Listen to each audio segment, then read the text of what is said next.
Ladies and gentlemen, please welcome the president of the Interactive Arts and Sciences, Joseph Olin.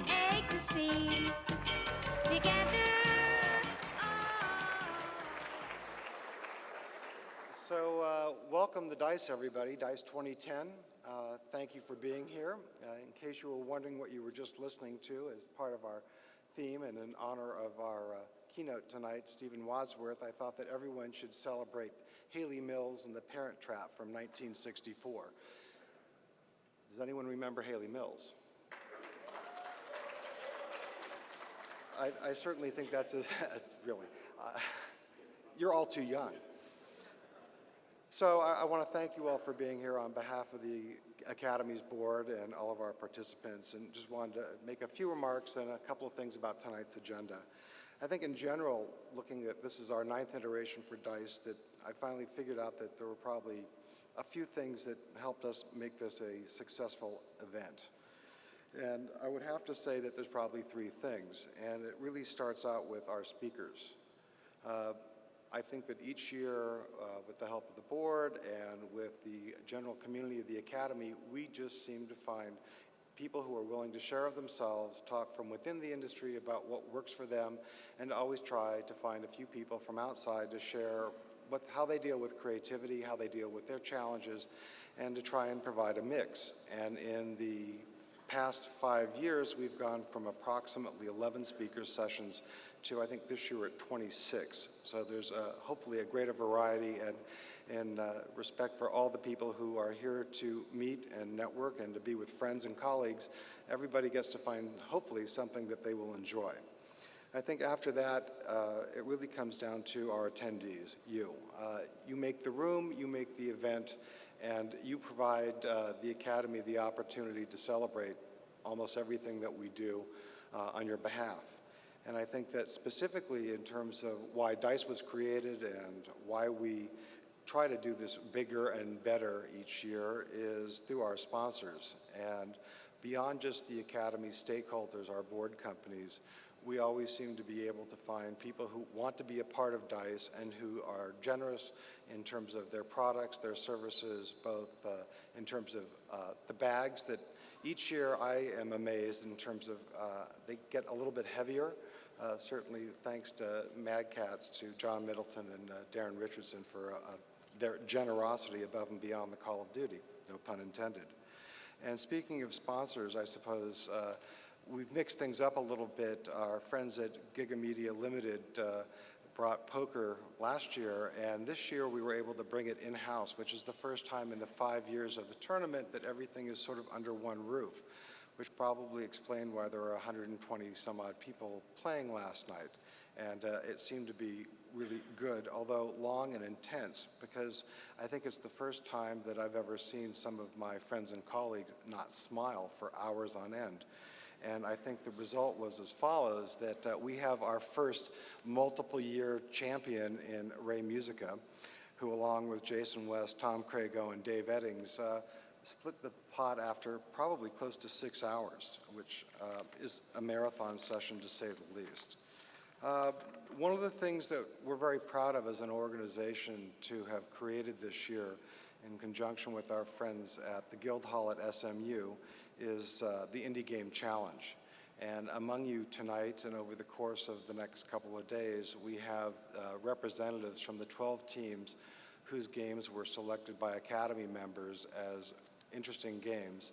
And we have them on display in the Indie Game Challenge Lounge, which is one of the many lounges up and down the long corridor that makes up the DICE Summit Conference Center. I would seriously suggest that you take a look at some of these very interesting ideas. Some are teams and games that you may be familiar with, but we were overwhelmed with the quality, with their novelty, and with the polish. It's really great, and we look forward to seeing as many of you who wish to attend join us on Friday evening for our first Indie Game Challenge Festival award ceremony. And again, play these games, they're great.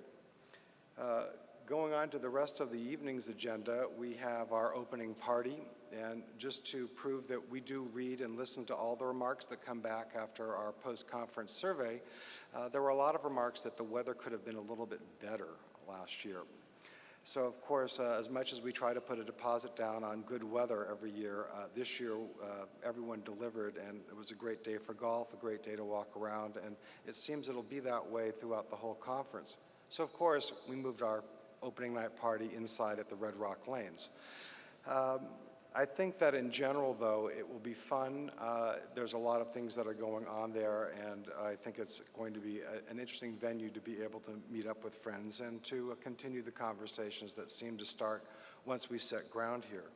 I think that one of the interesting challenges is always how do we mix things up, and that the Academy has had a relationship with the Starlight Starbright organization for about 4 years now, and we've done things in terms of putting money into their funds when people vote for the Interactive Achievement Awards. And like everyone else in today's wonderfully forgotten 2009 economy, Starlight Starbright has had to cut back on certain things and has seen a fall off in contributions. And my thought being, we're in a bowling alley, why don't we have some fun? So tonight, we have a few lanes set aside for Starlight Starbright, and for $20, you will get 2 balls or a frame, and based on what you bowl, you will get points, and based on the points, you will be eligible for a raffle for some very unique prizes. And I think the one that comes right to the top of my list is a Super Street Fighter Alpha machine, courtesy of Christian Svensson from our board and Capcom. He continues to maintain that it was gently used. I've seen pictures, it looks pretty gently used, but it is ready to go. We have signed boxing gloves from Muhammad Ali, some memorabilia from Jerry West, and a number of other prizes. I hope that you will, as you walk through our party tonight, take a couple seconds, reach into your pocket for a good cause, and see if you can score some very interesting stuff. I think that most of you have walked through the Into the Pixel Lounge, which our friends at Intel have done a great job helping us decorate. We've been hosting this at DICE for the last 5 years, and usually with a silent auction to try and help raise funds to offset the cost of doing the Into the Pixel program with our partners at the Entertainment Software Association. So we finally got into the modern age, and we have gotten rid of the silent auction and have put Into the Pixel up on eBay. So right now, people who came to me last year and were upset that they didn't get to win the piece that they wanted to win will be able to sit with the comfort of their iPhones or Blackberries and continue to bid for a good cause and own a fantastic piece of art from the comfort of their meetings or DICE sessions. So the auction is up and running now. Bids have started.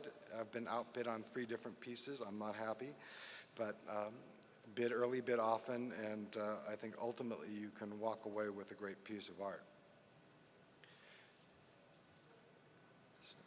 Push the button. So originally I planned to come out wearing my official Mickey Mouse ears from about 1968. And my wife convinced me that that would be a little bit too much even for my friends here in the room.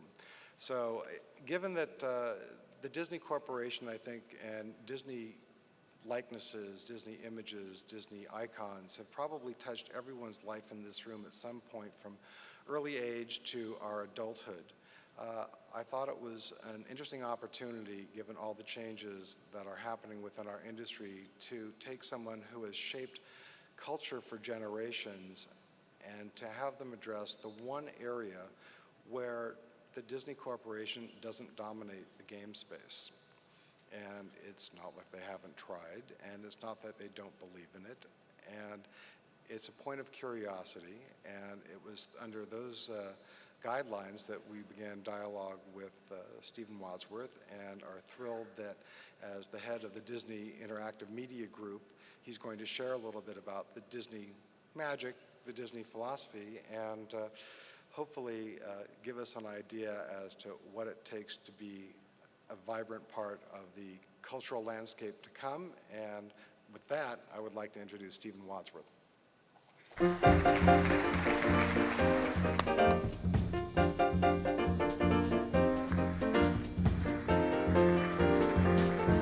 Thanks, Joseph. Appreciate it. Well, good evening, everyone. It's a pleasure to be here. And I particularly want to thank Joseph for inviting me to be here. You can decide whether you want to thank him for inviting me to be here when I'm done. I brought my own supplies because it's pretty dry in here, and I'm going to do the best that I can with the air that we've got here. You know, it's kind of an interesting challenge to stand in front of a group of industry experts and talk about the industry that you're all experts in. So I kind of thought about this a little bit and thought to myself, well, what new angle can I bring to this? And really the best thing I think I can do is share my perspective and my experiences in both the Walt Disney Company and personally. So today what I'd like to do is simply offer my own thoughts about kind of the state of this industry. And then I'd simply like to share a little bit of Disney's experience with the evolution of entertainment, and then talk specifically about some things that we've learned in interactive media. But the common thread that hopefully you will hear throughout is a focus on the consumer, the gamer, the player, the user, the audience, and how that audience is evolving, and how the ways of engaging that audience are changing. Now, before I get started, I thought it would be smart to give a little bit of context for where I'm coming from and really what I'm responsible for. And for those of you who don't know, Disney Interactive Media Group, also called DIMG or DIMG, we're very big on acronyms at Disney, and shockingly, they all start with a D. Our organization is responsible for producing, programming, and publishing interactive entertainment and lifestyle content on a global basis across platforms, online, mobile, game consoles. We're actually a fairly new division of Disney. We were formed about 18 months ago by combining two groups that existed in the company, the Walt Disney Internet Group, which I was a part of since its founding over 15 years ago, and Disney Interactive Studios, which is the games organization within the company. Now, I also brought with me a brief video that'll hopefully give you a good sense for the products that we produce. So let's take a look.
So as you can see, we've been given both a spectacular privilege and a fairly awesome responsibility to take some of the world's most popular intellectual properties and bring them into interactive media.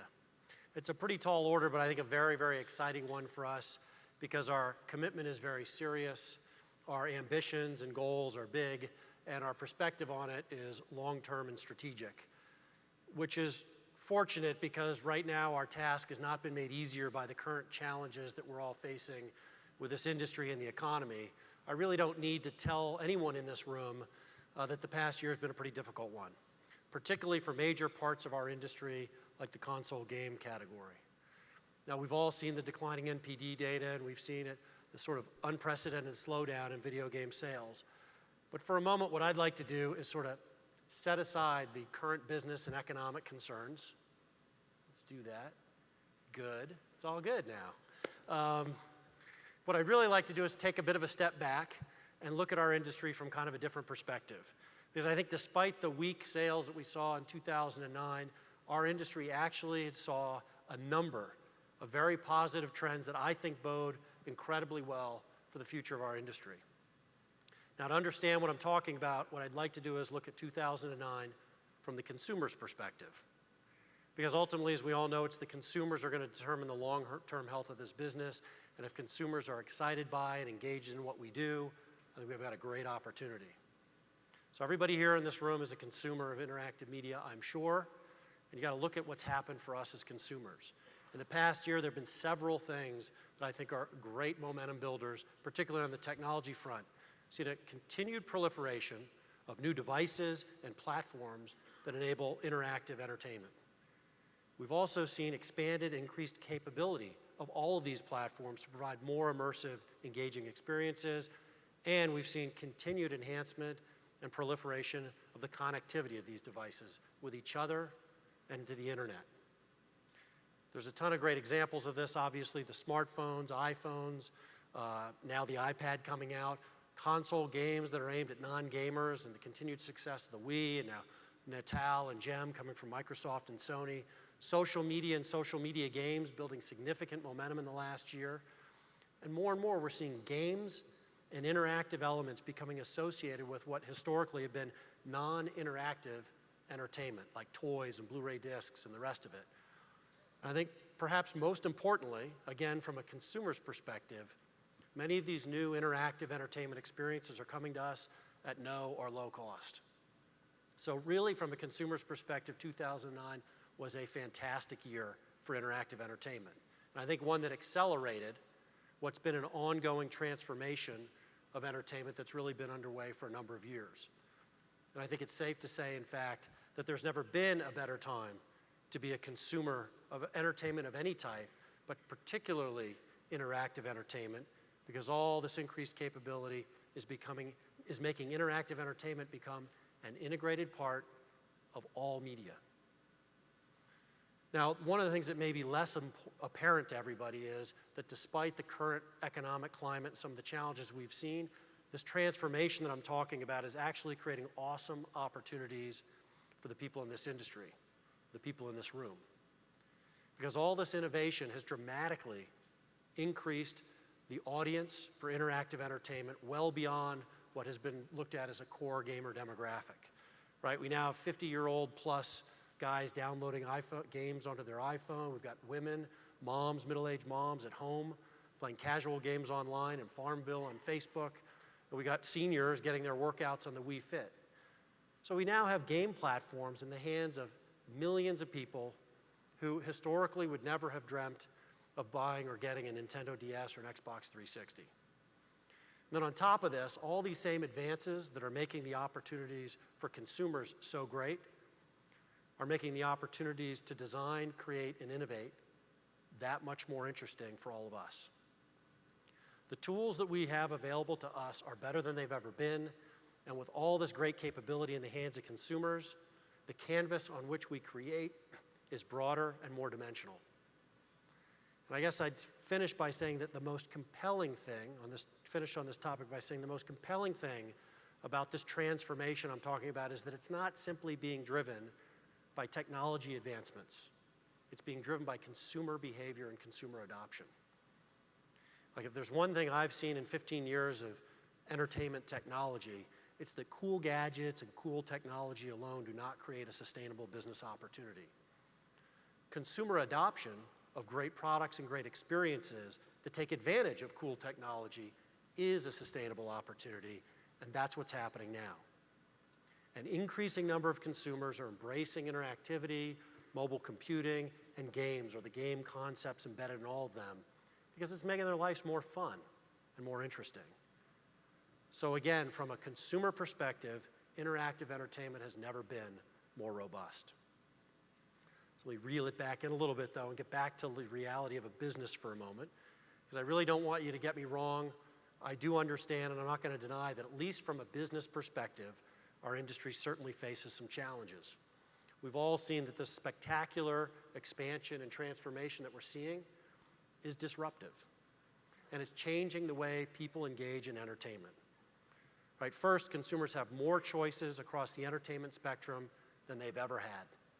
So now the competition for people's time, their attention, and ultimately their dollars is more intense than it's ever been. Trying to rise above the clutter of all these choices for the consumer and get their attention and get them to engage in your experience is getting much, much harder. On top of this, for many of the newest emerging interactive entertainment experiences, as I said before, people are paying little or nothing for them. Now, while the vast majority of revenue for interactive entertainment still comes from traditional console games that are sold at retail, the greatest area of growth that we're all seeing is in these emerging categories: online games, casual games, iPhone apps, etc., where it's free or the price points are low. Obviously a business challenge. Now, my perspective on all this activity, though, is that I think there's kind of a new model that's emerging. It's kind of been emerging, and it's a model around capturing customers' attention. And this model is one that's, I think, emerging most aggressively in interactive entertainment.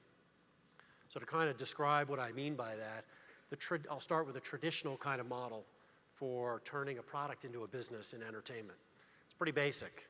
First thing you do is you want to acquire, then you want to monetize, and then you engage. And what I mean by that is you first want to capture a potential customer's attention, right? A lot of traditional marketing approaches to do this. You get them into your product. Then they get interested enough, or you get them interested in your product, and they get interested enough that they buy your product.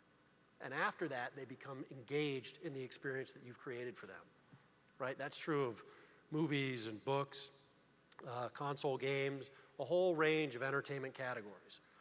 The interesting thing about this model is that the risk is relatively high from a consumer perspective, and the marketing is critical to monetizing. The outbound marketing is key.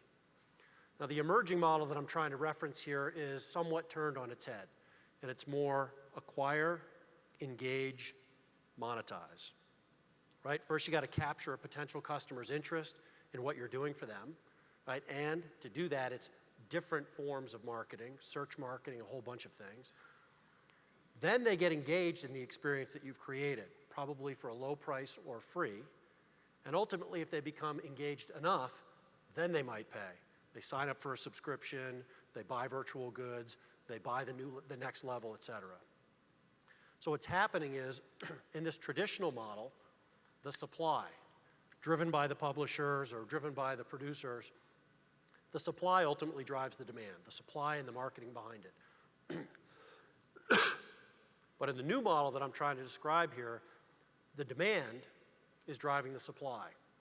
What's much more of a funnel effect going on, where you're starting with a potential audience, you're getting to an interested audience, finally you're getting to an engaged audience, but not unless they really are demanding it will they ultimately monetize. And then that ultimately drives what the supply needs to be to support that demand. Now, I am not suggesting that the traditional model is going away. It is still the dominant model for most media, including interactive media, and honestly, it's a model I think is great, because it's a model we know and it works for us. But I do believe the emerging model is going to increase in its influence. I think it will be disruptive, and it's being disruptive, and I think it will require a different set of skills to effectively manage this funnel and this model. So now, with all that in mind, what I'd like to do is turn to our experiences at Disney. My hope is that some of those experiences might put some of this emerging disruptive change into perspective. And I think as a historical model for kind of negotiating through the shifting sands of the entertainment landscape, the Walt Disney Company is a pretty good one. Disney's been around for over 80 years, and it's survived, and generally it's prospered by learning to adapt to the kind of changes I'm describing today, changes in the marketplace, changes in consumer behavior. And honestly, I think Disney's ability to do that goes all the way back to the beginning, starting with Walt Disney. Because Walt, from the beginning, was fully focused on those things that are timeless and universal aspects of great entertainment. and things that continue to be at the heart of our company today: a great story and compelling characters. Now, at the same time, Walt understood that the technology of media was continuing to change and evolve, and that there's a timeliness to entertainment that comes from using the latest technology. And in fact, Walt himself invented a whole host of new technologies to advance the art of storytelling, because he was looking for ways to ensure that his entertainment would have a relevance to the current audience, and he wanted to create deeper and more immersive ways to engage that audience. And so to this day, I think Walt's heritage remains a key part of the Walt Disney Company, where we remain very focused on combining the timeless elements of great storytelling and characters with the timeliness of cutting-edge tools and technology. Now, I'm not saying that the only timeless elements of entertainment are story and character. Those are simply the ones that Disney holds most dear. My point is that when it comes to creating great entertainment, there are elements that are timeless, no matter what happens with technology and no matter what happens with consumer behavior. Disney's experience has been to hang on to those. And of course, that's true in what we're trying to do with our interactive media products, where story and characters continue to form the basis and the heart of most of our products today. Some examples include most of our major upcoming console titles. Toy Story 3, shockingly based on a story, is about extending that story experience and immersing people into the fun of that world with great creative play. Pirates of the Caribbean, Armada of the Damned. It's a new console title that uses the original mythology, the original background of Pirates of the Caribbean to create a whole new story arc with new characters in a role-playing format. Epic Mickey is really going to create a whole new story about the character of Mickey Mouse and the deep history of Disney characters over the years. And Tron Evolution, that game will bridge the story from the original movie to the new movie that will come out right after our game. All of these games start with a story, a mythology, and a set of characters. And what we're about is extending and expanding that story and those characters while immersing those players in a great game experience through action, adventure, and role-playing. And of course, at Disney, we want to reach an even wider group of consumers. And one way to do that is to expand our IP beyond the traditional Disney franchises. So our recent acquisition of Marvel Entertainment is going to bring to us a huge library of over 7,000 characters and related stories that gives us a tremendous opportunity to engage a whole new audience in games and other interactive entertainment. Now, while storytelling is in our DNA, everything's D. While storytelling is in our DNA, as I said earlier, there are other elements to entertainment that are timeless. And what's interesting is that some of those other timeless forms of entertainment can only be safely and really safely experienced and truly experienced on interactive platforms for a whole range of reasons. Racing is a good example. Racing as a source of excitement and entertainment is certainly a timeless activity. And as part of broadening our audience and what we can offer to them, we have an upcoming racing title, Split Second. Sorry, I'm feeling the moisture being sucked out of me as I stand here. It's very dry here. The talented team at our Black Rock studio in the UK is really bringing a whole dynamic new take on this classic genre, and it's going to add a completely new facet to our interactive portfolio. And while we'll never lose sight of our roots and our focus on story and characters, we will continue to look for great talent and unique approaches for games to ensure we're being timely and relevant to the platforms. So now let me go back to Walt Disney for just a moment. Because in addition to understanding this intersection of the timelessness of storytelling and characters with the timeliness of technology, Walt also understood the value of another timeless element of entertainment: shared experiences that bring friends and family together. And Walt also knew that the more interactive he could make that shared experience, the more engaged and invested his audience would be. So, again, he brought together and invented some of the most advanced entertainment technology of the era, and he pioneered the first truly interactive and immersive shared entertainment experience when he opened Disneyland in 1955. Interestingly, today's massively multiplayer online role-playing games, or online virtual worlds, are the digital equivalent of Walt's theme parks. They combine many of the same elements that people find most compelling in a theme park environment: gameplay, rich interactivity, and a social experience. And again, that heritage is one of the reasons that we've been very aggressive in investing in and developing MMOs, starting with about a decade ago with Toontown Online, which was one of the first MMOs for kids. Since then, we've added 3 more: Pirates of the Caribbean Online, Pixie Hollow, based on the Fairies franchise, and Club Penguin. And based on our success, we're continuing our commitment in this category, and we'll soon launch World of Cars. It'll be set in Radiator Springs. It'll feature Mater and Lightning McQueen and the cast of characters from the hit Pixar movie Cars. So with all this activity in the entertainment media category, we have certainly bumped into some learnings along the way, including some things that have illuminated to us how audiences are changing and some of the skills that may be needed to manage that funnel with that audience. Now, at the top of that funnel, first thing you've got to do is engage an audience. Is that potential audience? And we're all trying to reach them. So understanding that audience is a very good place to start. And although Disney reaches a broad audience, the largest segment of our audience is kids. We have tens of millions of kids playing our video games, immersed in our websites, and engaged in our virtual worlds. And I think that's given us kind of an interesting and unique window into the future of our industry, because the millions of kids that make up the largest part of our audience today are going to, in the future, be the players of the next iterations of Halo and Call of Duty and Assassin's Creed and all the other products produced for this group. And we know that player pretty well. And in many ways, we look at them as the future audience. This new generation audience expects many different things from their predecessors. So for starters, this is an audience that has never known a world in which the internet and game consoles were not ubiquitous, where you couldn't take a photo or a video on a cell phone and share it with your friends immediately. Now, I'm not making this up. Literally about a month and a half ago, sitting in my living room, family room, my wife, I have a 10-year-old son and a 13-year-old daughter, and everybody's got their devices in their hands, TV's on.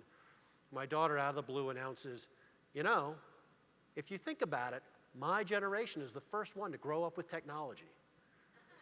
Now, I tried to point out the light bulb and the car in the driveway and all of that. She's like, no, that's not what I mean. So I see it at home, we see it at Disney, and I'm sure you're all seeing, is that kids' expectations for functionality and connectivity and interactivity are all tremendously high. And in fact, I venture to say that their imaginations for what could be or what should be are well ahead of what actually is. And there are some interesting characteristics that define this emerging generation, your future customers. First, we all see it, they're master multitaskers. They can text and IM and video chat and be on Facebook and play games, watching videos online, all while doing more homework than I ever did in college. They're media sponges. A number of you probably saw the Kaiser study that just came out a couple of weeks ago. Kids spend an average of nearly 7.5 hours every day with entertainment media. And that's just the actual time they spent. When you take into account the multitasking, they're exposed to 11 hours of media every day. The other thing is, we've talked a lot, I think I've heard in the industry a long time, they want what they want when they want it. This couldn't be more true of this generation. Close to half of these kids' television viewing is now either time shifted or done on a computer or done on a mobile device. The other thing is that they expect to enjoy content that interests them across multiple platforms, right? Connectivity is enhancing their engagement, and so when they see something that interests them, they want to look for it everywhere, on all platforms. They also want their communication to be fluid and seamless and ubiquitous, and the lines between online, offline, and mobile communications are completely blurred for this generation. And finally, sharing. Sharing through community, communication, social networking are now becoming, for this group, an integral part of their entertainment experience. And what's interesting about this generation is this emerging generation are the ones that are most comfortable with and most used to the model I described earlier. This model where their demand is determining the supply, where they get to try before they buy. And it takes new skills to address these emerging consumers' incredibly high expectations for flexibility, connectivity, interactivity, customization. Well, one of the things that we've seen, again, one of the things we bumped into along the way, is that capturing these kids' attention just to have a shot at engaging them in our product requires simplicity and accessibility. We're all in this room very, very much focused on creating a great interactive experience. But if it's not incredibly convenient and incredibly easy for these kids to access, they'll move on. With all the media choices they have, the minute the process of getting into that product experience becomes difficult or time-consuming, they're going to do something else. What's interesting is it's kind of the weird reality of the digital realm that we all operate in, because these are the same consumers. These kids are happy to spend hours getting to one of our theme parks and stand in line to ride Space Mountain or Autopia, but they've got a very short threshold when it comes to engage in interactive media. And as more and more of what we all do in interactive media migrates to these connected online experiences, which was happening on every platform, where there's another game or some other interactive experience right there a click away, lowering the barriers and simplifying the experience for them to get into your game or into your product is becoming critical. That extra click, a download, load time, any of that friction between your potential customer and their engagement is definitely going to send them elsewhere. Now, we've certainly gotten in our own way on this one for a long time, and we're still learning how to take the obstacles out of the way for our audience, for our players. The other thing is that at Disney, we really do know this audience pretty well, kids in particular. But one of the things we've learned is that on interactive media platforms, we've kind of learned the hard way that the best way to really find out what these kids are interested in is to simply listen to them. Because we're now operating in a world where their demand is really ultimately going to determine what wins and what the supply should be. So if we want to produce a winning product, the best way to go is to simply ask them, what do they want? So I'm going to illustrate this with a bit of a story. Kind of one of those aha moments as it happened. It was kind of embarrassing to realize how far off the mark we were, but we bought Club Penguin about 2.5 years ago. Great company, great product. They're more Disney than the Walt Disney Company, just totally were nailing it right. Still are. One of the things in the process of bringing them into our organization, understanding how they operate, is it became very obvious is their intense focus on communicating with and responding to the players that are in the Club Penguin world, right? Club Penguin did at the time, and we still do, handle 100% of that customer service interaction in-house as a critical part of the business. And those customer service reps sit on the same floor with the creative team. And they make up a majority of the employee base. And they're engaging actively and at length with the players, responding personally to the emails within 24 hours on phone calls, and not like customer service reps as you think of them, like get off the phone in 12 seconds. They will spend 20, 30 minutes on the phone talking to these kids because these kids love what they do. And as part of that dialogue, they listen to ideas that come out of these kids about how to make Club Penguin better. Now, initially for us, as we're sort of getting up to speed on this, it was a bit eye-opening and frankly a little bit alarming. The reason it was a little bit alarming is because we're a big media company at Disney, and generally at most major media companies, there's these policies that you do not accept unsolicited ideas, right? There's a reason for that. It's mostly because people start sending in ideas all over your company, and later you produce a product that they might argue or get in dispute that, oh, that was my idea. So as a company, we don't do that. And of course, at the time we were bringing Club Penguin into the fold, we had Toontown Online out in the market and had been online for quite a while. And our approach to customer service for Toontown was completely different. First of all, our customer support was 100% outsourced. And whenever anyone, a kid, didn't matter, sent us an email that looked anything like an unsolicited idea to make our product better, we'd send an auto reply email, sorry, can't accept unsolicited ideas. So basically, the dynamic here is that if enough Club Penguin players are sending emails and creating a buzz that they want pink puffles, which are the in-game pet for Club Penguin, then the team heard it, and they moved quickly, and pink puffles were in the game. But it didn't matter how many Toontown players were telling us they wanted a new blue doodle, which is the in-game pet in Toontown. We never heard about it because each one of those kids was getting some auto-reply email from us rejecting their idea. We were basically telling our customers that we were not interested in what they had to say. This is the kind of thing you learn and you figure out over time, but needless to say, we've changed our entire approach for customer support and service for these products.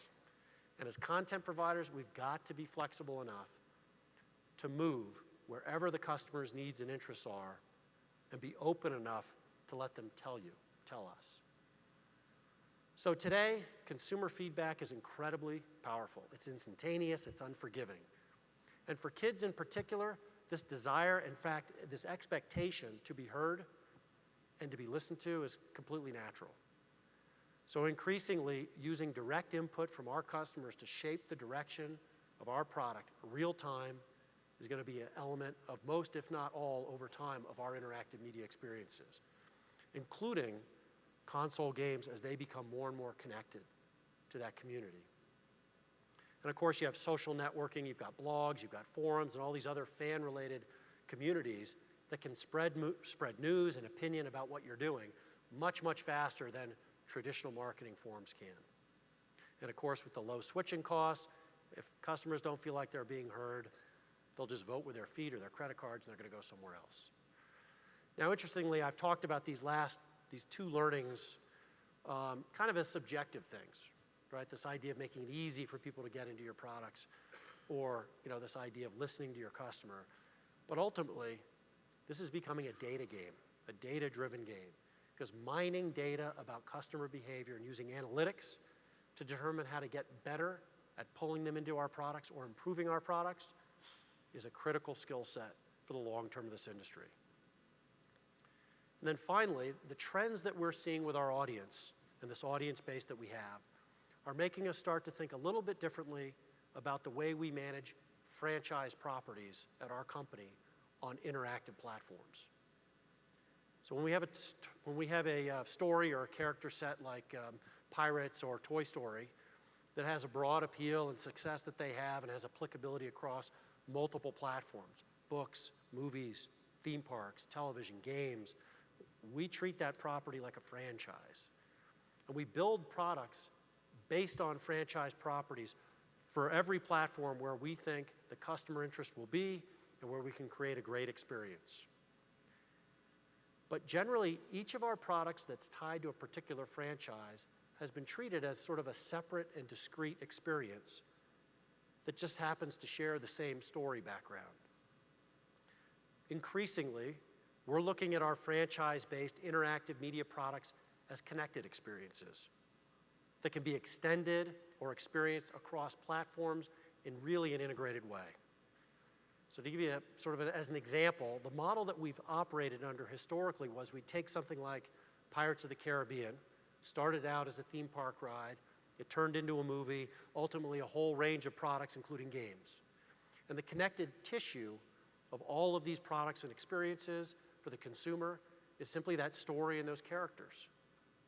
But what our audience is asking for and what technology and connectivity are now enabling us to do is that rather than engaging in separate experiences based on the same story, there can be a continuous storyline that extends across multiple platforms. So for example, you might start a game online, then have it move to the DS, and really to complete the story and the experience, you have to go to the iPhone. So this compels our players to use multiple platforms to play out that story experience, which is something we know that our customers are beginning to expect. So the other thing that this does is that when we think about our franchises and our interactive properties in this way, it helps us with some of these business challenges that I described. Because if we're able to create a successful and compelling experience on one platform, it's much, much easier for us to extend our relationships with that engaged audience or community to other products on other platforms if those experiences are connected. And that allows us the opportunity to sort of rise above the clutter And multiple connected experiences for the same community of people creates multiple potential models to entice them to pay for that experience, from retail sales for a console game to online subscription in a virtual world or microtransactions online. In essence, building kind of an interactive, integrated ecosystem around a franchise. Now, clearly, this kind of activity is being done by a number of people in a number of ways across this industry. But for us, the basis for the shared experience and the thing that we're building these communities around is a shared interest in story and character. So I'll give you a quick example. In 2008, we produced a Club Penguin game for the Nintendo DS that was in essence kind of a portable extension of our online virtual world. And it had new kind of exclusive content for that platform, but was an extension of the story of the online world. And our goal here wasn't simply to create a separate new version of the game on a different platform. We really wanted to integrate these experiences. So we did this in a couple of different ways. First, we gave the DS players exclusive access to an area in the online virtual world that you couldn't get to unless you had the DS title. And of course, everybody in the online virtual world, these kids love this thing, knew, I want to go there, I need to have that DS game. The other thing is, we created a mechanism whereby the coins that were earned, the currency in this game that were earned playing on the DS, could be uploaded to the virtual world and used in that player's online account. And the results have been pretty good for us. To date, we've sold over 1.5 million units of the Club Penguin DS title. We've had close to 1 billion coins uploaded from those DSs to the online virtual world. We've seen a huge number, hundreds of thousands of kids are connecting to the online world from their DS because they have a reason to. They have a shared community reason to do it. More recently, we've also done some similar things with a DS title based on the Fairies franchise that now is integrated to our online virtual world of Pixie Hollow. And this kind of connected experience of moving across platform from console to online to mobile devices fits very, very well with the expectations of this young, emerging customer base. And so you're going to see more of it coming from us. And in fact, based on the success we've seen already, tomorrow we're going to announce a new Club Penguin DS sequel that will be more deeply integrated to the online virtual world. So let me wrap this up. I believe interactive entertainment has never been more robust, both for consumers and for creators.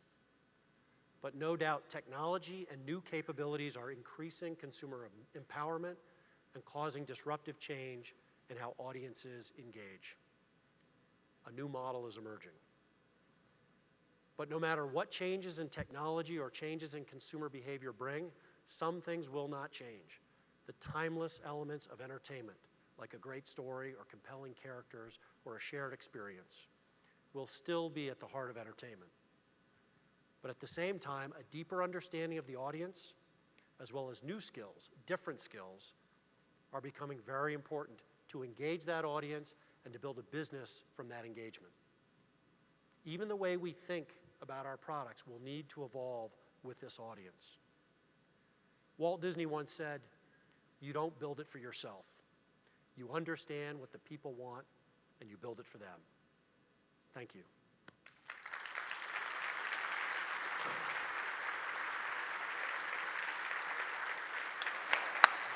Thanks for having me. Thank you. No, thank you.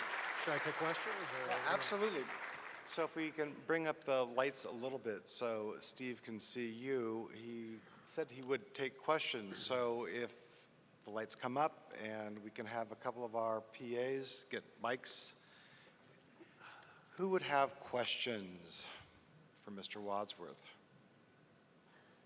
There's one way back there.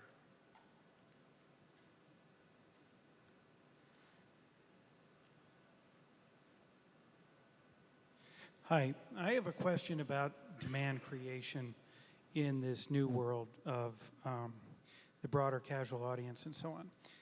So in the old days, when you published a product, you'd harbor everybody's resources, you'd have a launch date, there'd be a revenue event, everybody would get paid, there'd be a street date, all that sort of thing.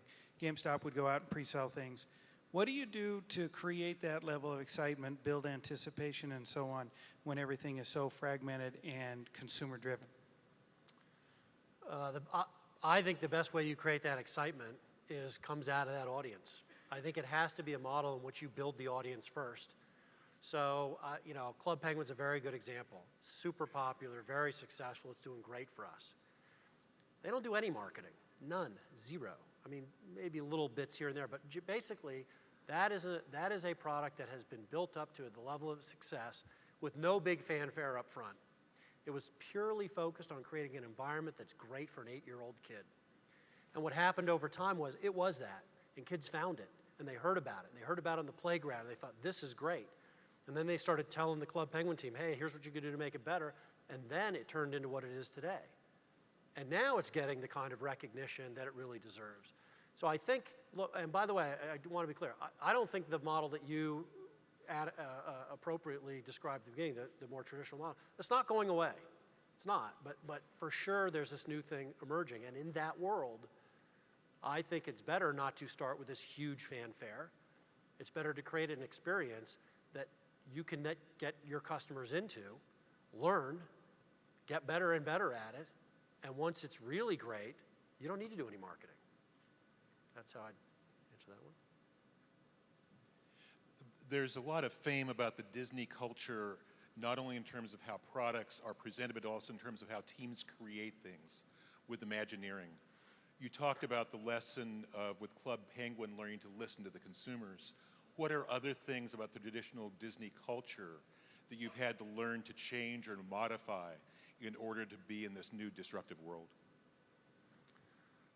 It's a great question. I think, one, we are still continuing to learn and get better at it. I hit on a couple of things, this whole idea of sort of data-driven insight into our customers, really focusing on having that kind of insight and based on their behavior is something that we are getting better at, and I think are, you know, in the long term have to be great at. You know, I think one of the interesting things is when it comes to things like a console video game or a rich online virtual world, the development cycles are pretty long. And in our company, we try to rally around, you know, franchise properties.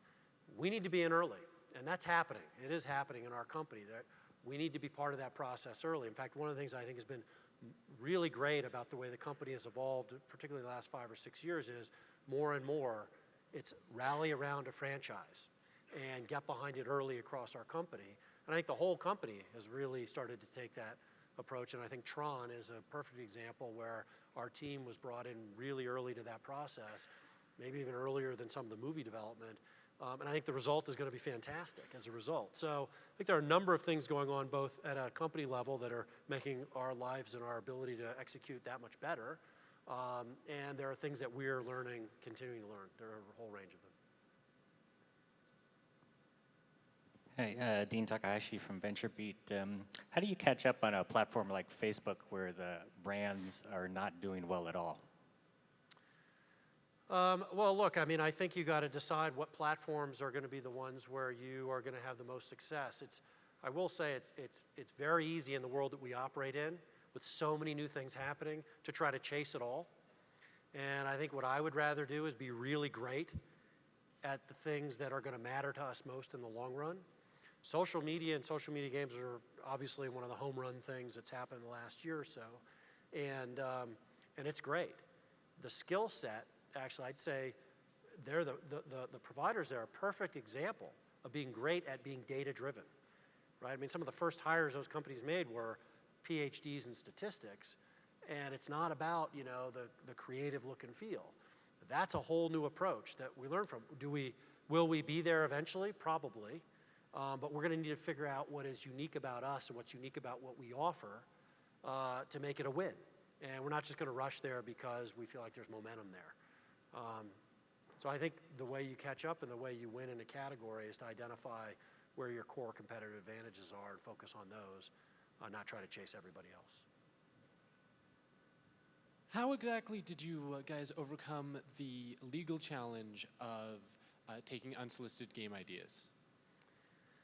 Well, first of all, they really aren't unsolicited game ideas in the sense that they're sort of just, they're kind of not in the form that the company thinks about unsolicited, ideas, or it's a whole built-up thing, and hey, here's a creative pitch, or here's a whole new idea. It's basically additive, input from our customers about a product that already exists. So part of it was looking at realizing, wow, we've been applying a policy to something that we really shouldn't be applying it to. And pretty quickly, everybody at the company got that, and we sort of, went to the key people at the company and said, look, what we're doing here is we're applying a policy where we shouldn't. And everybody got that, and it changed pretty quickly across everything we do.